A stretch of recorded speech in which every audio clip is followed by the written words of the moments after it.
¿Qué tal? Buenas noches. Sean ustedes bienvenidos a este espacio de conversación de nombre Punto de Fuga. Antes de empezar, quisiera decir una casualidad. Muy pocas veces uno encuentra a un ser humano donde hay un refinamiento de pensamiento, intelectualidad y una enorme calidad humana. Eso es lo único que transmite nuestro invitado de hoy, el maestro Gabriel Díaz, una combinación poco usual. Buenas noches, maestro Quintanilla. No pensé que se estaba usted refiriendo a mi perfil. Pero muchísimas Le agradezco gracias, mucho maestro. el comentario, maestro Quintanilla, No tiene y la nada que invitación, por agradecer. supuesto. Oiga, maestro, vámonos directamente al grano. Schiller, que es uno de los grandes, junto con Goethe, son los iniciadores del primer movimiento romanticista. Tienen un pie en el clasicismo y un pie en el romanticismo ya. Schiller habla de la importancia de saber distinguir de un artista naif y un artista sentimental. Un artista naif es aquel artista en el cual la obra dice todo por ella misma. No hay necesidad más que simplemente o contemplarla o escucharla o simplemente leerla. Pero hay artistas sentimentales que lo más importante es comprender cómo nacieron, cómo se desarrollaron, el valor de la biografía, maestro. Claro. Que al fin de cuentas, para usted y para mí, es un concepto que siempre hemos manejado. Narración y memoria. Es importante, ¿no, maestro? Es importantísimo. Yo creo que es de los géneros más antiguos que el ser humano ha experimentado con la pluma en la mano, el escribir a propósito de la vida de alguien, porque en la vida se resumen todos los ingredientes que pueden estar en una pieza literaria, ¿no? Desde la pasión, el origen, el destino, las preocupaciones, los tormentos, etcétera, etcétera. De tal manera que desprenderse de la vida sería tanto como quedarse sin la pluma en la mano, ¿no? Y en efecto, yo creo que Hacer un artificio. Hacer un artificio. Nada claro. más. Y hay un dilema ahí, incluso cuando se habla de biografía, que lo señalaba muy bien Ortega y Gasset y Unamuno, cuando decía que uno, cuando escribe de su vida, tiene que tomar en cuenta tres planos, ¿no? Porque la vida es lo que uno piensa que es, Exactamente. lo que los otros piensan que es y lo que es en realidad.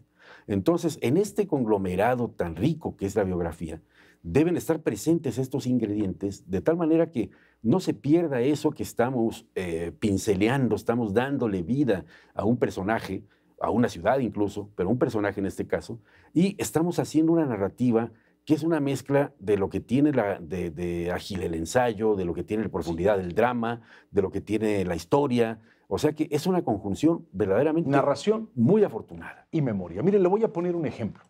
Quisiera poner un ejemplo para que tratar de ser claros con esto que hablamos de la biografía.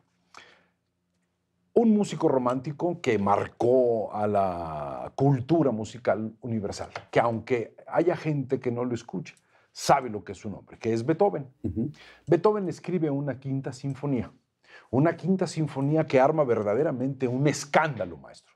Gritos, ya en la quinta sinfonía él ya le escribe teniendo problemas auditivos. Él colocaba un instrumento entre sus dientes, un metal, y tocaba y sentía las notas. Él estaba haciendo lucha por tratar de llegar a crear.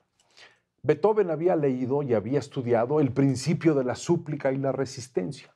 Es uno de los principios románticos por antonomasia.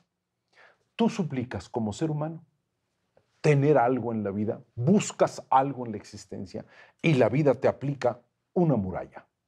A todo principio de súplica habrá una contención de resistencia y el choque de esta súplica y resistencia se convierte en dolor y en creatividad. Él había leído sobre esto y escribe la quinta sinfonía. Lo insultan, le dicen sordo, le dicen que ya no vale la pena, que es un bueno para nada, que qué feo inicio. Sí, porque era la única sinfonía que empezaba tan, tan, tan, tan. O sea, ¿y qué era? ¿Por qué le escribió en tan, tan, tan, tan? Porque él estaba imaginando el principio de súplica y resistencia. Un ser humano parado ante una puerta, tocando la puerta de manera desesperada. Y por eso se oía el tan, tan, tan, tan. Y los críticos decían, eso es una ocurrencia, eso no es válido. Los críticos que tanto insultaron a Beethoven, la gente ni sabe quiénes fueron. Beethoven sigue siendo muy importante. Y por eso en ese primer movimiento hay alrededor de 70 veces que suena tan, tan, tan, tan. Tan, tan, tan, tan. O sea, esta insistencia del toquido, porque es el hombre desesperado suplicándole a la vida obtener algo Claro. y la resistencia de la existencia. Y la resistencia Eso es. la marca en el contrapunto. Eso es escribir a través de la memoria, maestro. Es decir, lleva el Exactamente, tema maestro. para todo, la resistencia que usted dice, maestro. Alguna vez leí por ahí que una diferencia entre Brahms y Beethoven era la de quien ve un hombre que va caminando por la calle y se siente seguro de sí mismo. Ese es Brahms. Y en cambio Beethoven es el hombre que va caminando por la calle y está muy seguro de sí mismo. Es decir, esa expresividad que tiene Beethoven, esa explosión, como usted le llama, pues, ¿qué tanto tiene que ver con la biografía, maestro? También uno se debe de preguntar. La vida de Beethoven fue todo menos fácil. Sí, exacto. Fue una vida terrible, Fue maestro. terrible, al contrario. Entonces yo creo que él dejaba escapar en su música, en sus notas, todo esto que llevaba dentro, que era como una cosa volcánica, ¿sí? Y están en todas las sinfonías. ¿Y cómo pasa de lo arrebatado, de lo contundente, y pasa a lo sublime, ¿no? Y además, cómo termina su vida escribiendo una sinfonía coral, que fue una cuestión, pues, a estas alturas de los clásicos. Beethoven yo creo que sí está a caballo entre los clásicos y los románticos. Y los románticos, sí. Pero, entonces el reflejo perfecto de esa expresividad que en literatura lo ha descrito Walter Benjamin muy bien, que en literatura es esta combinación de las pasiones y el sentido que uno le da. Yo recuerdo haber leído en la Crítica de la Razón Pura de Kant que el origen de la literatura es un lugar recóndito en el cerebro que no tiene que ver con las articulaciones de ninguna convulsión, de ninguna nada, que es un lugar libérrimo, que es un lugar en donde empieza la expresión para salir y ya escaparse y no tener rienda. El espacio de la memoria, maestro. El espacio de la mente. Que es la mente que quién sabe dónde está, ¿no? ¿Y cómo ve usted, por ejemplo, entre un realismo más de un biógrafo tan sublime como Emil Ludwig? Sí, o Stefan Zweig. O Stefan Zweig. Si no entiende uno las biografías de ellos, no va a poder comprender absolutamente nada. Ajá. Pero le voy a poner otro ejemplo para salirnos un poco del arte e irnos hacia la gran pasión moderna donde todo el mundo habla con ligereza y nadie sabe lo que está pasando, que es la política. ¿Sí? Aparece un monstruo como Churchill. Ese monstruo de Churchill, un hombre dinámico, fuerte, que parecía que podía decidir todo. ¿Cómo fue el inicio de su vida?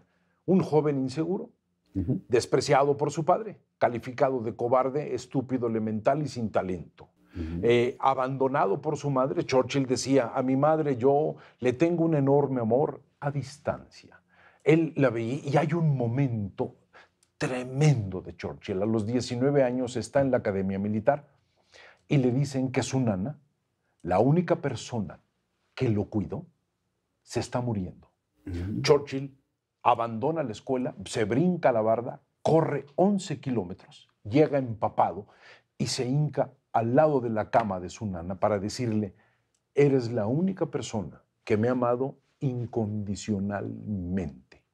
O sea, imagínense la carga para poder ser alcohólico, grosero, tiránico, autoritario, irrespetuoso y sobre todo con una enorme necesidad de gran lenguaje que salvó a la humanidad de una biografía totalmente escandalosa en su infancia que fue Hitler, pues. Claro. Pero ese es otro ejemplo de grandes acontecimientos. Crudelísimo era el duque de Marlborough, ¿no? El padre de Winston Churchill, era que terrible. Lo llevó a esto. Muchos dicen como la película esa de Carácter, esa película holandesa, que son padres que educan a los hijos para que se defiendan en la vida, no les hacen la vida fácil porque la vida les va a poner muchísimos retos, ¿no? Y Churchill es un ejemplo no solo de esa perseverancia, de haber pasado de la ternura, del vínculo de una nana, a ser pues, el ministro de la guerra, el lord del almirantazgo, y además un gran literato. Un premio Nobel. Tiene, creo que 8 millones de palabras escritas. Así es. Escribió muchísimo Churchill con una pluma verdaderamente informada, y aparte pues, le tocó presenciar como actor las 2 guerras mundiales, ¿no? Y en la primera cometió errores brutales. Y en su biografía, sí, claro. Imagínese usted la batalla aquella de los Dardanelos, ¿no? Donde mandó prácticamente a morir a los australianos y a los neozelandeses, ¿no? Que hasta la fecha no se lo perdonan, ¿no? Pero además, este personaje tan aparentemente contradictorio, porque qué curioso que habiendo ganado la guerra, habiendo prometido sangre, sudor y lágrimas, sí, claro, después pierde las elecciones. Maestro, el héroe, él era gran guerrero. Pero político no era grandioso. La cuestión de la política, ¿no? Exactamente, sí. No era grandioso. los tiempos de la paz ya no le vinieron bien. No, y se convirtió en lo que él criticaba. Era un manipulador, era un hombre fuerte, era un hombre autoritario, sí, pero sin esas características él no hubiera sido el Churchill que decía, ataca primero, no tengas miedo. Los combatiremos en el mar, los combatiremos en el aire. Sí. Exactamente. Mire, la versión, déjeme decir, elemental, mediocre del Churchill en tiempos de guerra, lo quiere imitar Boris Johnson en tiempos de paz siendo político. Sí. Porque él es un profundo admirador de Churchill, pero pues, maestro, hay tamaños, ¿no? Y es un hombre, fíjense, que uno no indaga tanto en la biografía de Boris Johnson, pero me mandaron una entrevista que le hace un periodista en la que le pregunta sobre su educación, en Eton, por supuesto, ¿sí? Y el señor se larga declamando toda la primera parte de la Ilíada en griego clásico. Es decir, y bueno, se ve un alma tan sensible como esa diciendo las barbaridades que dice a propósito del COVID y haciendo la política que hace, ¿no? Son planos como muy contradictorios para una sola persona que la literatura sí suele resolver en un mismo plano cuando una biografía está muy bien hecha. Fíjese, maestro, y en ese sentido, cuando la biografía te marca, existe la memoria para librarte de existencias torturadas. Así es. La memoria te hace embellecer lo brutal y te hace poder narrar en una forma excelsa la mediocridad de la existencia. Sí. La memoria es un gran regalo que nos dio la vida, maestro. Es un gran regalo. ¿Y cómo Stefan Zweig tuvo ese término de su existencia un desenlace tan inesperado? Suicidio en el 42 en Brasilia. Exactamente, después de haber escrito esas biografías verdaderamente magistrales, ¿no?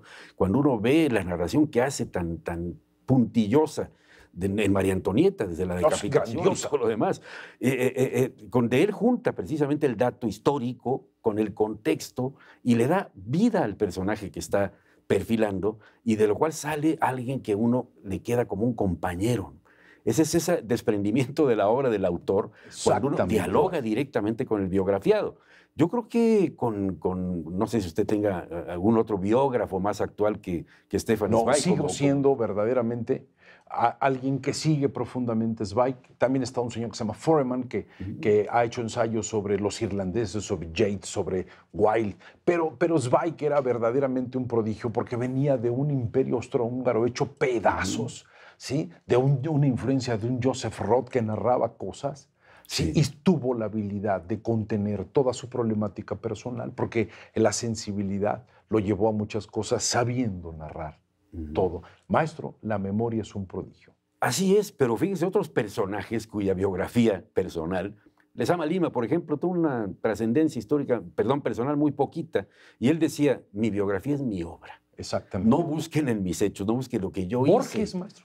Borges. Vive encerrado en un bibliotecario. Un bibliotecario. Completito. Sin embargo, las obras que escribió, ahí sí cabe el dicho cabalmente de que pregúntenle a mis obras quién soy yo o quién fui. No le pregunten a mi vida. Mire, maestro, la gente dice que va a escribir sus memorias y acaba escribiendo ficción. Sí. Perdón, la gente dice que eso, memorias y acaba escribe una ficción. La gente escribe una ficción. ¿Y qué escribe? Acaba terminando su biografía, su memoria. Muy eso objetiva. Es. Maestro, ahora, habrá que tener en cuenta, la pasión no es la diferencia.